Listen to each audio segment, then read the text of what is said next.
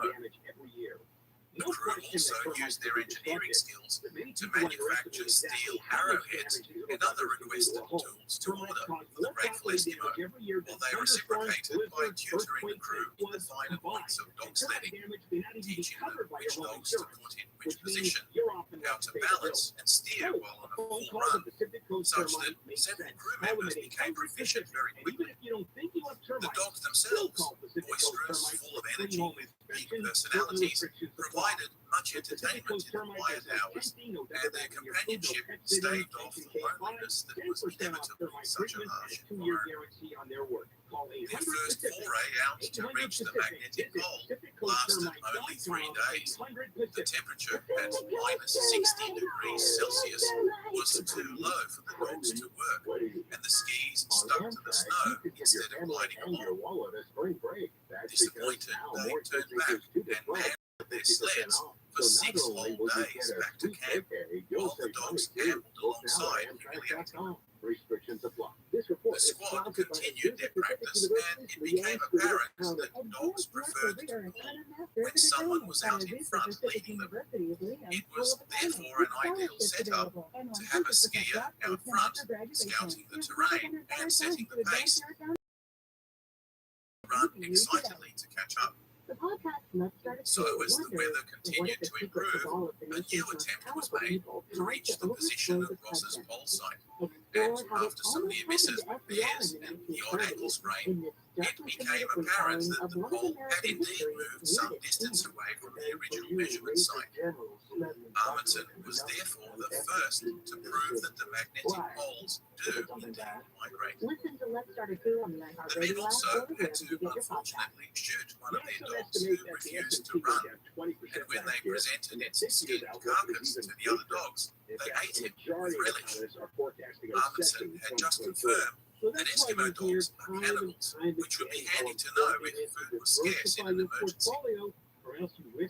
They spent the next winter season in the company of their new Eskimo friends, repairing equipment, refining their sledding technique, and continuing their magnetic surveys. Hundreds of miles of new coastline was charted, and throughout this time, there was rarely an argument or conflict of any kind, something that is extremely hard to maintain under such trying conditions.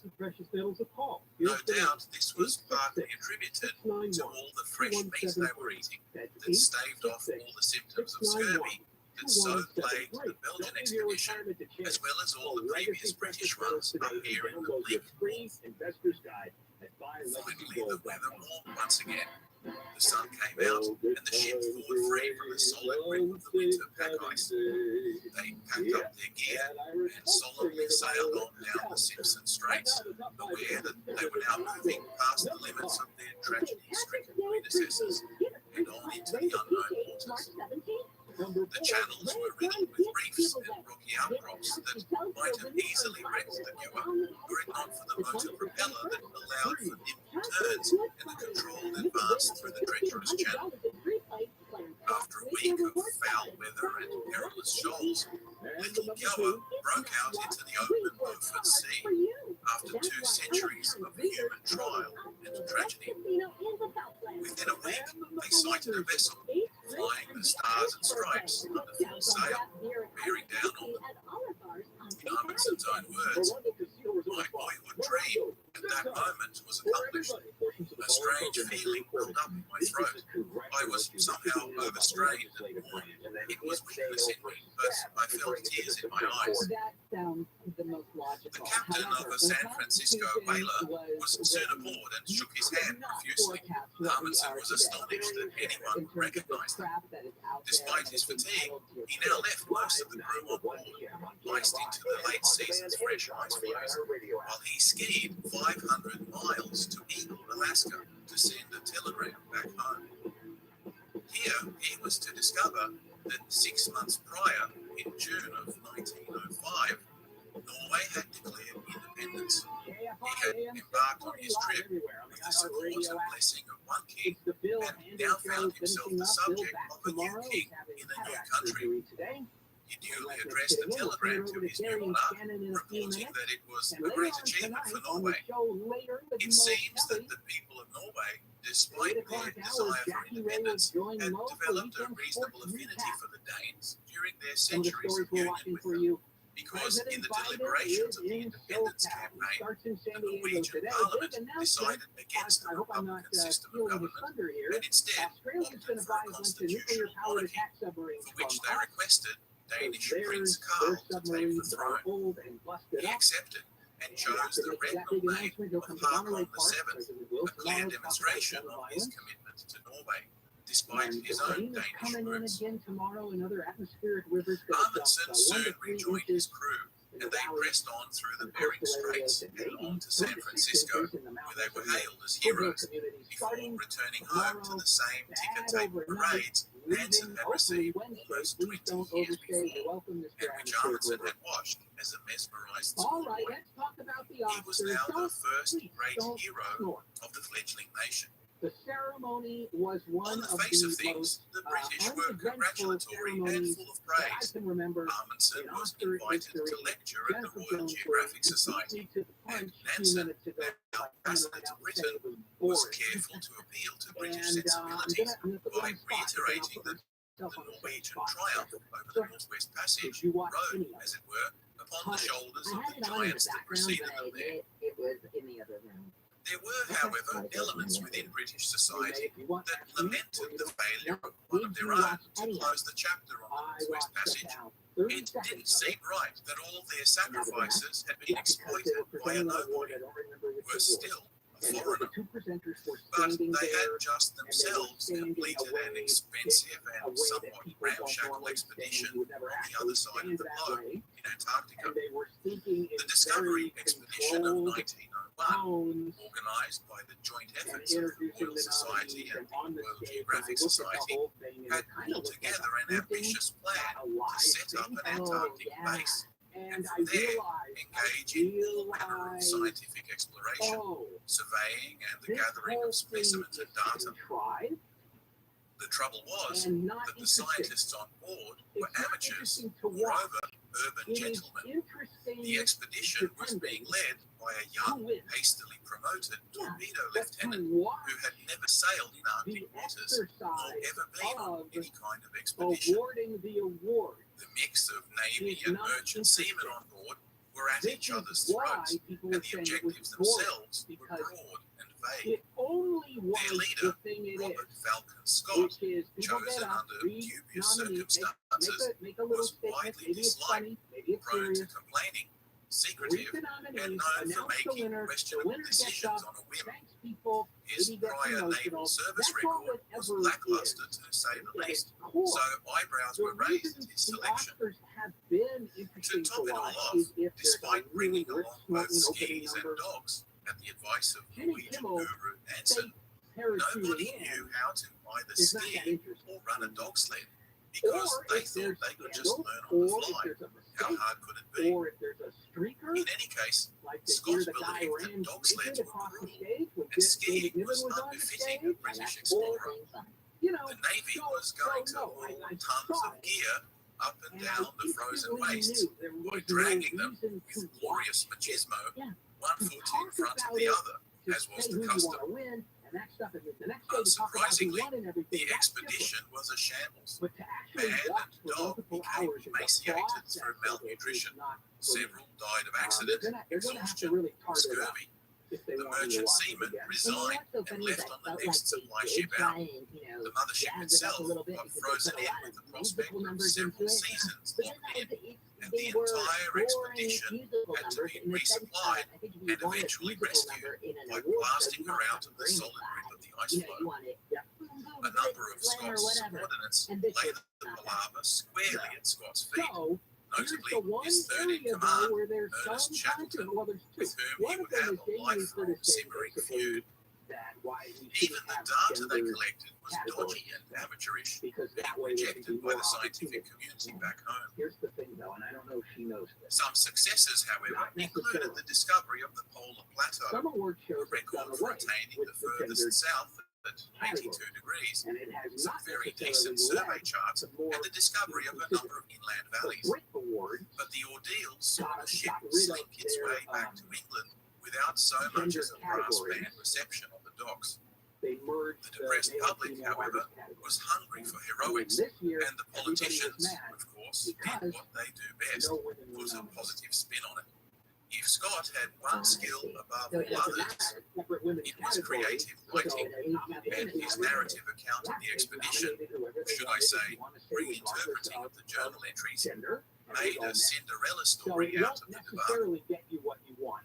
The public Simply bought by, it, by, and he by became an collapsing instant the celebrity. categories together. The Admiralty And then the were other not thing so is, and I don't stupid know, though, did you and notice he when they failed did the to in win the memoriam that promotions there he were people ran. missing? He was so I did, but only desperately later hungry. because I thought so I went and The Royal I Navy kind of Monday itself morning became quarterbacked it. So it was increasingly after everybody reluctant was to already saying, squander "Oh my any gosh, you see that resources these people on weren't what they saw as vanity projects Right. by And I academic think it's interesting. landlubbers, All sorts of and so young they Now opposed that's big. repeated attempts left to out. rope That's them why he into had a another long expedition. career.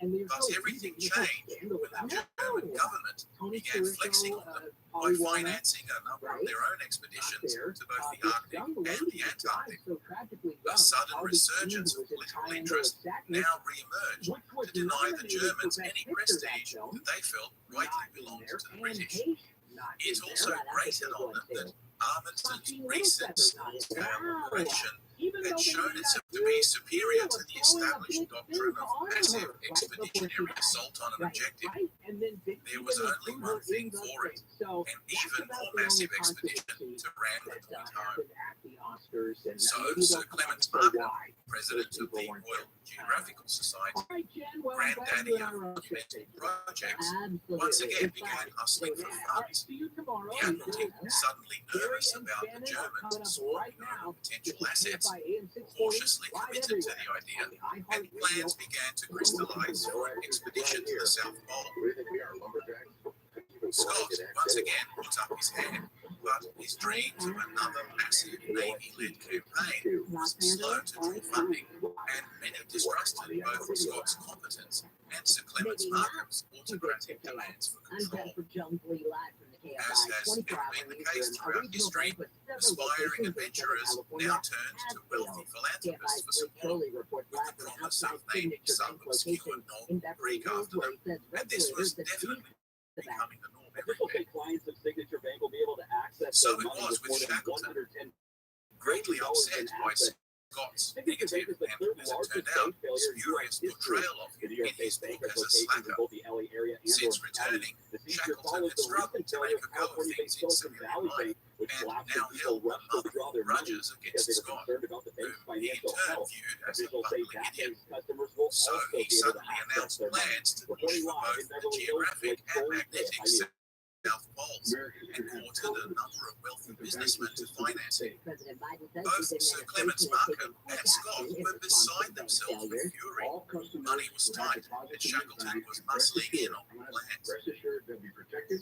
They said as much, and when he refused to back out, they demanded he stay the hell away from the site of the established base at McMurdo Sound that had been set up on the previous expedition. And he said taxpayers Antarctica was now becoming subject to a turf war, and Shackleton was publicly pressured to commit to an alternative base camp without any reasonable justification besides jealousy. When he was forced to nevertheless break that promise, he was subjected to a smear campaign back in London, despite actually breaking a new record for furthest south in his own Nimrod expedition of 1907. When criticised for failing to reach the pole, Shackleton, at least satisfied that he had snuffed out Scott's record, proven himself in the field, said that it was better to return home a live donkey than a dead lion.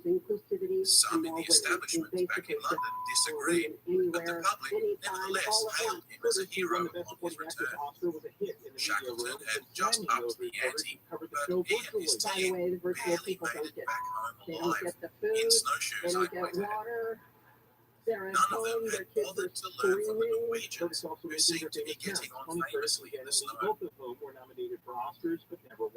Amundsen, back in Norway, was nevertheless impressed by Shackleton's resolve, superhuman effort, and achievement, but both he and Nansen were bewildered by the continual British refusal to see the value of the ski and dog sled combination. They saw absolutely no sense in men dragging tons of equipment to the point of complete exhaustion when dogs. For his own part, Amundsen, riding the wave of popular acclaim back home, and inspired by Shackleton's pluck, next planned to go the whole hog himself and make an attempt for the North Geographic Pole, something even his mentor Nansen had failed to do. He was betting on being given Nansen's custom-built ship, the Fram, and along with Nansen's blessing, a grant by the Norwegian Parliament to kick off the venture. Amundsen, no slacker in lobbying support, also wrote to London seeking the recommendation of orphans at the Royal Geographical Society. And Sir Clements Markham once again gave the project, ostensibly another scientific mission to study currents, magnetic patterns, and the weather, his own seal of approval, now himself completely immersed in his own Antarctic project. Taking a look at your Eventually, this new baby of Clements Markham's, called the Terra Nova expedition, began to gain traction. Private investors injected some much-needed funds, and the government also eventually came to the party. The gentlemen of the several scientific societies had planned a comprehensive data collection primary motivation, but this time they weren't to be in charge. The Navy was calling the shots, and it was going to be done their way, with people and order, and good old-fashioned British chain of command. Despite the scientific agenda, Scott pulled no punches, declaring he was going for war. To him, nothing else mattered. He was going to put Shackleton squarely back in his box and drop the mic on him. Now, you would think that Scott had learned the hard way that man-hauling was a stupidly painful way of achieving the objective. But again, despite going to the trouble, visiting Nansen in Norway, and seeking his advice, and even taking a trained skier with him as a tutor, both he and Sir Clements Markham decided that skis were for losers, and dogs were only to be used in emergencies. Instead, Scott had the bright idea that motorized transport was the way of the future, and as he was now flush with cash, commissioned the development of 3 Caterpillar-tracked motor sleds to be designed from scratch. More on them later. Almost at the last hour, he realized that the sleds wouldn't be able to take them all the way up the steep glacier, so he sent a subordinate who knew nothing about horses to Siberia to purchase special Manchurian ponies, which he believed would finish the hauling for them. Never mind that there was no natural fodder for the vegetarian animals on the entire Antarctic continent. They would just ship it in, no worries. The Norwegians just shrugged their shoulders and wished them luck. Why do it the easy way when you can do it the British way? Scott's expedition was slated to depart England in June 1910. Around the same time, Amundsen was due to depart Norway on his own trip to the North Pole. And then news reached him that two Americans, Robert Peary, as well as Amundsen's old friend and mentor, Dr. Frederick Cook, had both, in separate expeditions, claimed the conquest of the North Geographic Pole.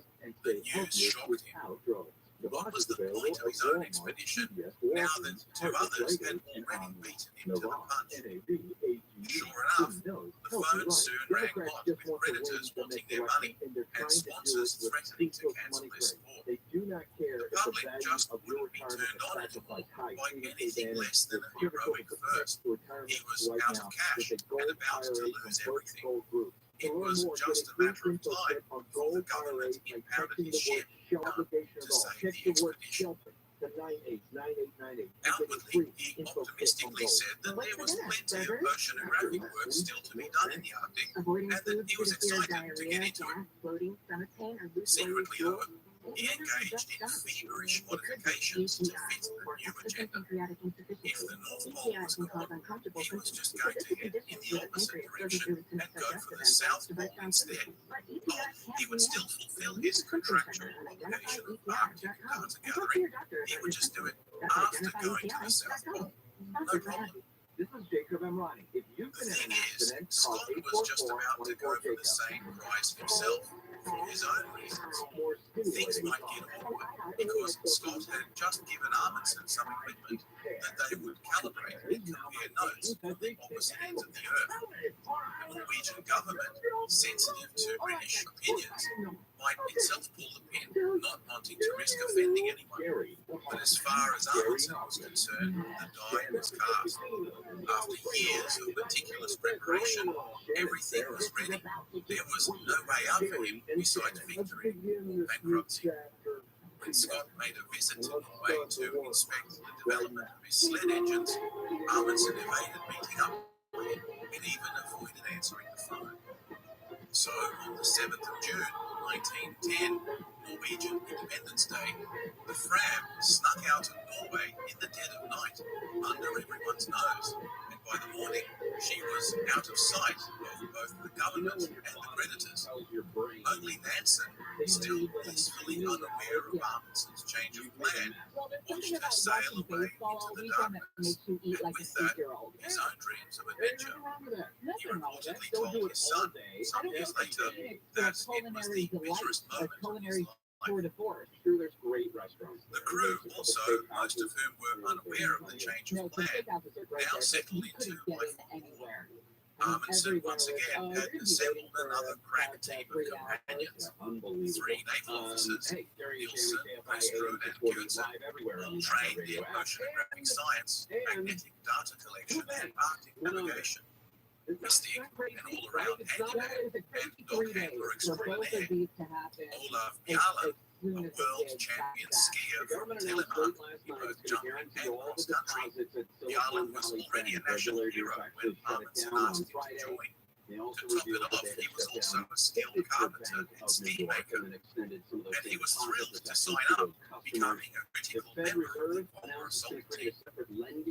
There was also Hansen and Hassel, dog sled masters who had trained in the Arctic and been on a number of expeditions already. Another notable addition was Lindström, a jovial yet tough sealer who was veteran of several Arctic expeditions with a natural gift for cooking. No easy thing when trying to prepare seal meat every day in and day out.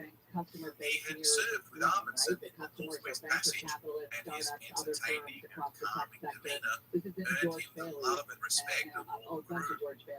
Amundsen was later to write that Lindström, who was the man who kept the home fires burning while the others were all in the country, was the single most valuable asset of the entire expedition. A further notable addition was the only member not personally handpicked by Amundsen. So Frederick customers have already Johansson. started moving their He money was to a other tough, banks, and incredibly strong they shut gymnast down many who had companies where they accompanied may not be Nansen able to on pay their his workers, epic failed and North there Pole was the dash prospect of losing and had very proven large his amounts worth of both cash as a when it comes skier to and the survivor. depositors. So one of those But tech after companies is a place returning in called triumph with Self-Engine. Nansen, Stephen called he was one of fell the into founders of depression, it, and he drinking was in asked, hard times, why do you and put Nansen all begged for of your him to money be into accepted one on the bank mission. like this? Yeah, I don't do Tough and highly experienced, he might be a great asset, and in the event, turn his own life around. But Amundsen had his reservations. He wanted nobody in his team whose unstable personal life might jeopardize the mission. Nansen, loyal to his old buddy, pleaded. Amundsen caved in.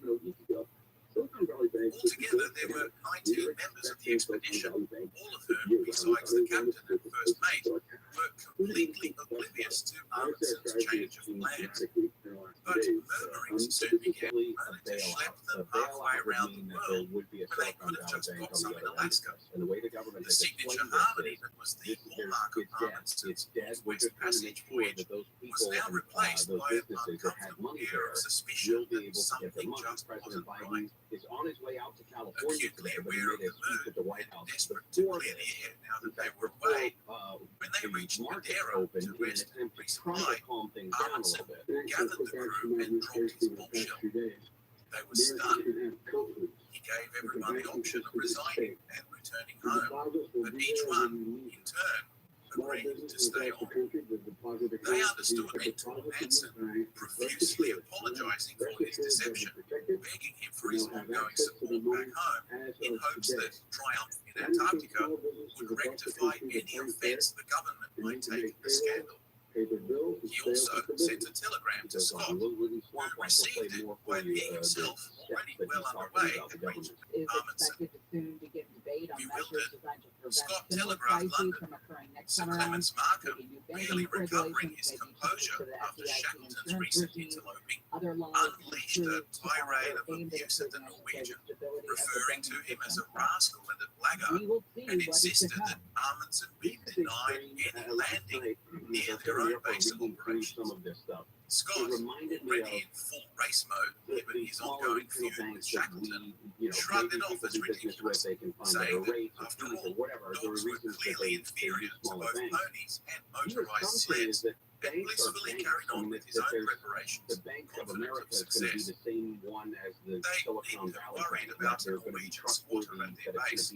Amundsen had already decided, after long study, to set up on the Ross Ice Barrier, a huge permanent sheet of solid ice the size of France, several hundred meters thick, that extended from the Antarctic mass out into the ocean like a monumental glacier. It was in a sheltered inlet called the Bay of Whales, on the opposite end to the site at McMurdo, where the British had already set up Big their night in base, Hollywood last that night. Amundsen Steve Gregory chose was to there. make Will his join base us for camp. an Oscars recap The coming British up had on the show. ignored it as a Also, landing a site, Tuesday considering FBI it and team the in entire Vegas. ice The shelf to be details of this potentially one are unstable. But Amundsen delicious. thought Also, I otherwise, ended up and to defending boot, Michael it was Irvin a with some full people from degree the of league over the latitude. weekend. 60 About nautical my mile race but will be when we shorter, come back, but the we will interior get was reactions completely to the unknown president's and budget. Of potentially course, fraught the with plan to insurmountable tax the obstacles. rich and all of the other details we will Scott's get route was into longer, when we return. but 80% of it had already been traversed in two separate expeditions, Here we go so they again. knew what to California's expect. 11th atmospheric The river race this winter was is on. here. It's hitting the northern parts of the Amundsen's state ship, with the heavy Fram, rain and was wind, and SoCal will get hit 126 feet starting long, tomorrow. There's a nor'easter 440 brewing and tons, forecast to impact powered New by York, a New Jersey, revolutionary and new Connecticut, diesel bringing the motor potential for with high winds and heavy 19 snow. souls And aboard. 3 out of 4 Americans Scott's who Terra moved in Nova was 2022 187 apparently have feet, some regrets. A new survey from the 747 real estate tons, brokerage powered by Home a found the coal-driven biggest steam regret engine tie with between 65 wishing they had moved crew. to a bigger place. This wasn't And going to missing be their just old a race home. between We'll get a look at explorers. your drive with It was a DKFI battle and of Sky in philosophies. just a moment. Scott's team was described by one of his own crew as many random men shoved together to undertake a large, ponderous campaign, while the Fram, a limited, specially chosen crew, was later described as a Viking marauder going in for a raid.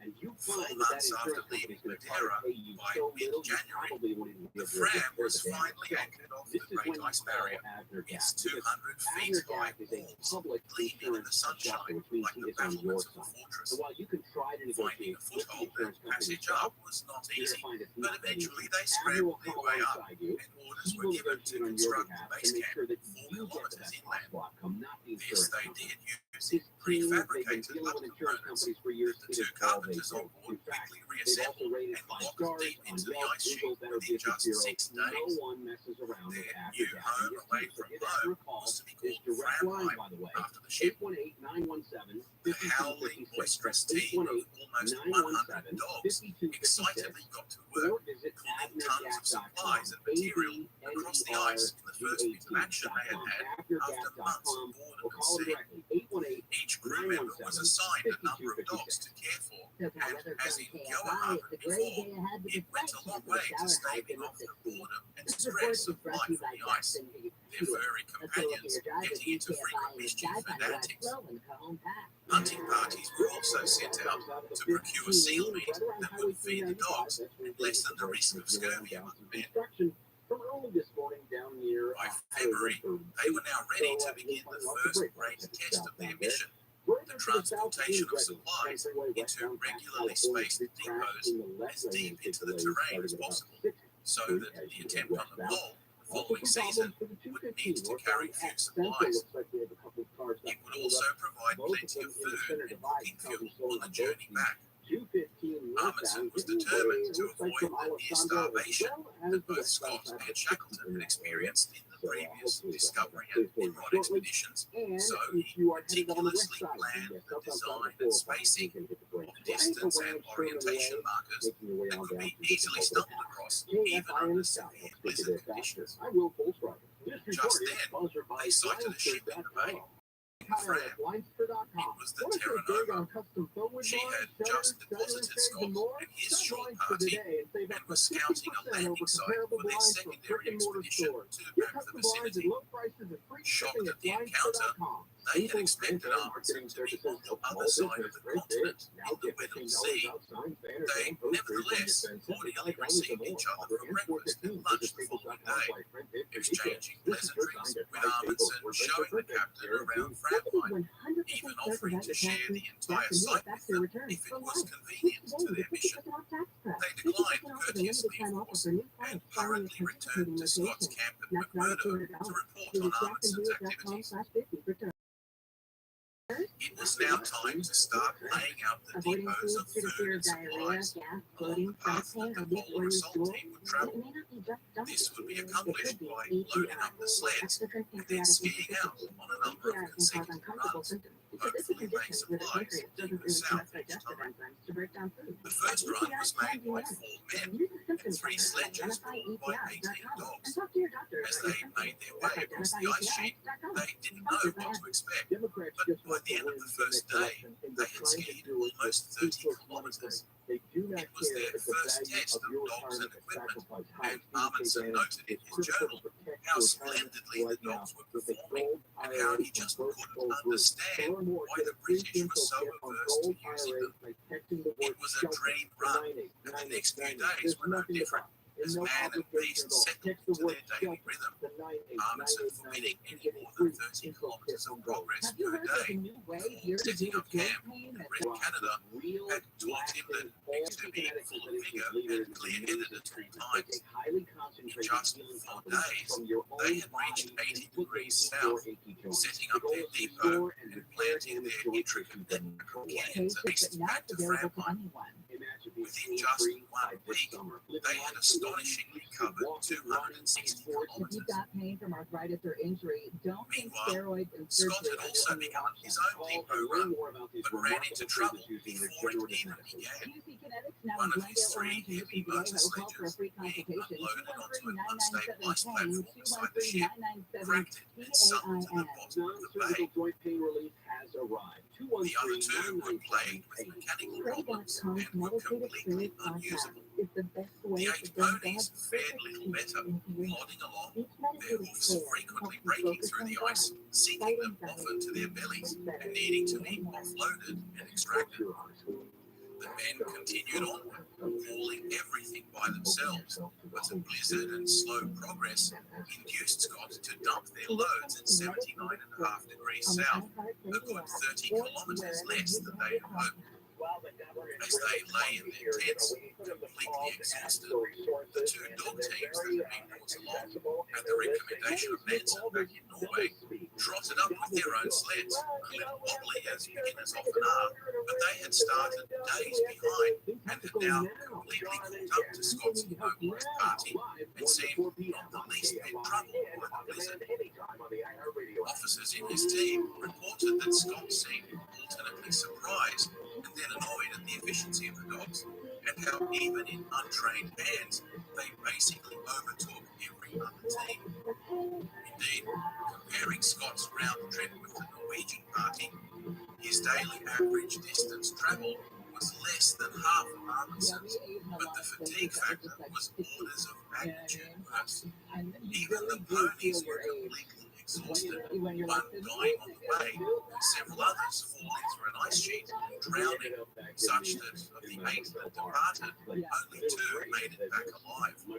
It was a bad omen. Would it have killed you to put a little sunscreen on your face? Amundsen, on the other hand, still had some time up his sleeve, and a week after he got back from the first depot run, pushed another sled team up the barrier, depositing another load at 81 degrees south. But this time, the weather had deteriorated. Blizzards, the same ones hammering Scott, made their progress slower, and the further they got, the lower the temperature dropped. Despite their suitability to the task, dogs are not, of course, impervious to freezing, and as the temperature hit minus 40 degrees Celsius, they began to noticeably struggle. Amundsen took a couple of teams of the strongest dogs and pushed on to 82 degrees, but frostbitten paws caused him to unload there. Satisfied that they managed to set up another depot a degree yet further south, depositing seal meat that would be a valuable source of nutrition. Both teams, having returned back to camp, now settled into the uneventful winter. Amundsen and his team used the time to remodel their sledges to be lighter and more maneuverable. They adjusted their clothing, boot designs, and painstakingly altered their ski equipment to better suit the terrain they were encountering. Engaged in organised activities and games that staved off boredom in the camps. The Norwegian and British leaders occasionally had to deal with the frayed tempers and frustrations of isolation, but Scott's camp seemed to be faring far worse. Its strict organisation along naval protocols had separate quarters for officers, and privately his indecisiveness, which was a dangerous problem in such an extreme environment. Amundsen had issues of his own, but predominantly with Johansson, the experienced though troubled friend of Nansen, who grumbled on about equipment and procedure. But more troubling was the gradual anxiety that began to affect Amundsen personally about Scott's 3 motor sledges. Himself a technophile, he had no way of knowing the truth, of course, but was worried that these sledges would give Scott an advantage in whisking supplies up the glacier in order to victory, while his own dogs were at risk of frostbitten paws. He knew that the only salvation back home for his scandalous change of plans was to get there first. The unforgiving Norwegian public, not to mention predators, would ruin him for anything less than an glorious triumph. His reputation hung by a thread, but his underlying sense of guilt over all the skullduggery began to cast serious doubts over his otherwise meticulous preparations. So, early in September, as the sun began to return to the sky, against his own better judgment, he decided to go for it and prepped his polar assault team for the attempt, against the advice of Johansson, who told him it was way too early in the season and risky. Uncharacteristically, Amundsen pushed on, and despite good progress, when they hit 80 degrees south, the temperature suddenly plummeted, and the dogs began to suffer once again, with several dying of frostbite. Realizing he had made a terrible mistake, Amundsen decided to turn back, but the pack separated as they raced back to Framheim. Johansson and his partner's dogs stalled, and they made it back to camp many hours after the rest, themselves somewhat frostbitten and furious at having been left so far behind without backup. Johansson rebuked his leader, not unreasonably it should be said, but under such critical circumstances, Amundsen could not afford any dissent or disrespect, so Johansson was penalised for insubordination and removed from the polar assault team. A huge blow for the experienced veteran, the merits of which have been hotly debated ever since. Having narrowly avoided disaster because of his own lapse in judgment, Amundsen now regained his mental composure and waited patiently for the weather to suitably improve a month later. The five-man team initially made steady progress, but heavy fog and blizzards caused them on a number of occasions to nearly plunge into the bottomless crevasses that littered the ice sheet. This was the very real risk of travelling across unknown terrain. Finally reaching the base of the mountains from which the ice shelf extended, a month after starting out, and now beyond their final depot, they now had to snake their way over dangerous rock ledges, all the while steering sledges and herding the dogs along narrow, precarious ravines, uphill into the unknown. Days of anxious crisscrossing followed, and on the 21st of November, they were at 3,500 meters altitude. At the summit of the glacier, they committed themselves to follow, arriving without the loss of a single dog or sled. Meanwhile, Scott and his team of 16 men, ponies and prepared motorcade, had also begun their own staggered push south, but after barely 80 kilometres, the motorised sledges again failed and were finally abandoned, with men and animals now having to haul tons of supplies all the way across the barrier to the base of the mountains. The painfully slow and staggered progress was now already a month behind the Norwegians, with the steep climb still ahead of them. My legs are like translucent. Amundsen's team now lightened their loads, and with heavy hearts, shot a number of their weaker dogs, which had been calculated to serve as food for the others, each man taking responsibility for the dispatch of his own animals. This had always been part of the plan, but they had by now become so attached to their furry companions that they all reported it was the hardest thing they had to endure on the whole expedition. I guess I could have, The five-man squad now set off with their remaining dogs for the estimated 16 days of skiing across yet more frightening crevasses and ice fields, passing Shackleton's heroic previous record of over 88 degrees south. because I'm On the so 14th pale. of I December, look like having battled blizzards, impenetrable fog, and crackling ice fields underfoot, the party finally made it to the South Pole, planting the Norwegian flag and embracing joyfully, soaking up the significance of their unbelievable I don't like accomplishment. getting naked. They It's pitched a all tent cold and there. named their new abode right? Polheim, a fitting name for man's most distant southern home. After a few days spent calibrating their position and taking some data, they left some equipment and a letter for Scott to deliver the case of their death to King Haakon. Amundsen was desperate now to get news out to the world as soon as possible, but the return was nevertheless disciplined and orderly, never pushing his team more than 30 kilometers per day to preserve the fitness and energy of both man and dog. Lessons from Canada that were still burned deep into his mind. By the 4th of January, they were to accompany him to the pole, and who would be returning back to the camp. He now made the fateful and inexplicable decision to increase his polar assault team from the original plan of 4 men to 5, which would gravely endanger the already strained ration allocations that were in place.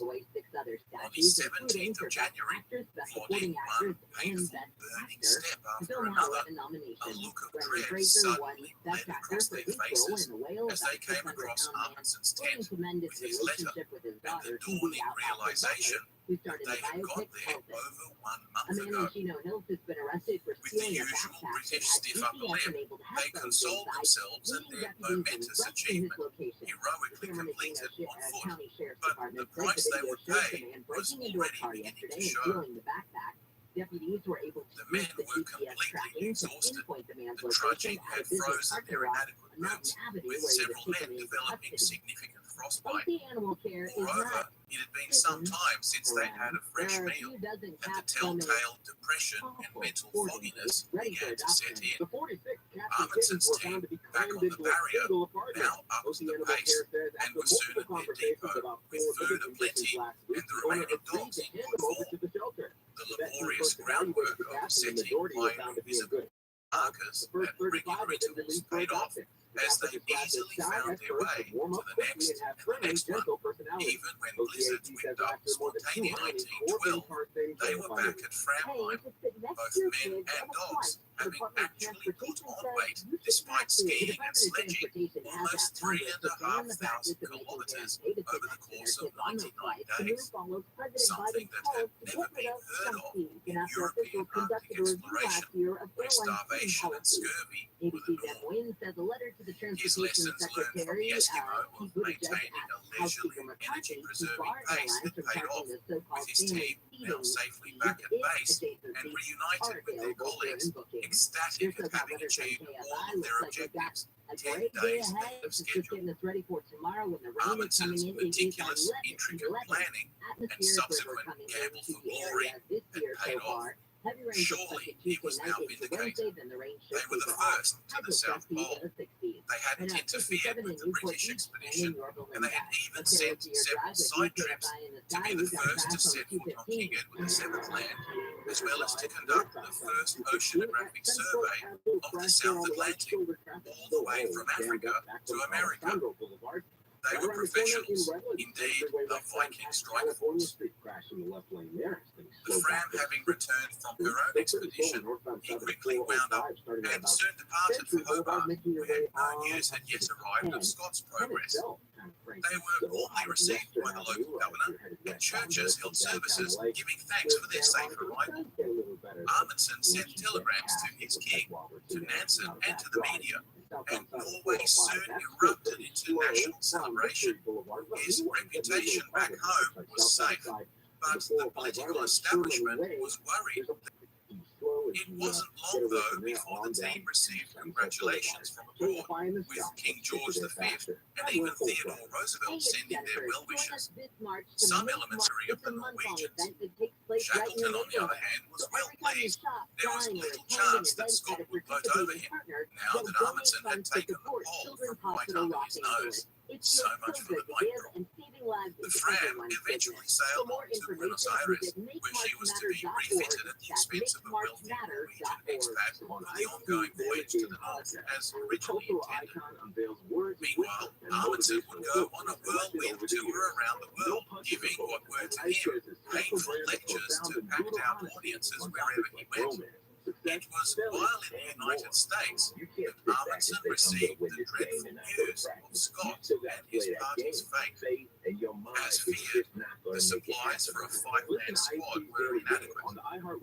The fresh meat brought on the ravages of scurvy, and the exhausted and now sick and delirious men had no energy left to haul their sledges to the main supply depot, which had been laid short of their needs.